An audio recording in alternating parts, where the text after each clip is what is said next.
Jansangram news, बातमीची सत्यता हीच आमची ओळख. स्मार्ट मीटरवरून आर्वीत नागरिकांचा संताप. राष्ट्रवादी काँग्रेसची महावितरण कार्यालयावर धडक. तक्रारी सोडवण्याचे अधिकाऱ्यांचं आश्वासन.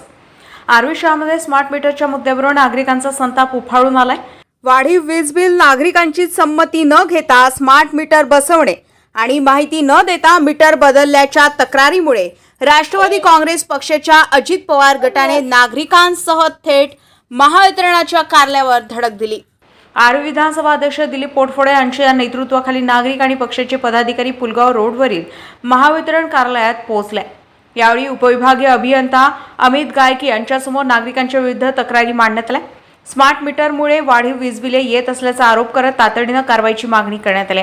यावर उपविभागीय अभियंता अमित गायकी यांनी प्राप्त झालेल्या सर्व तक्रारीची स्वतः तपासणी करून योग्य ते निराकरण करण्याचं आश्वासन दिलं. तसेच या प्रक्रियेत नागरिकांनीही सहकार्य करण्याचं आवाहन केलं.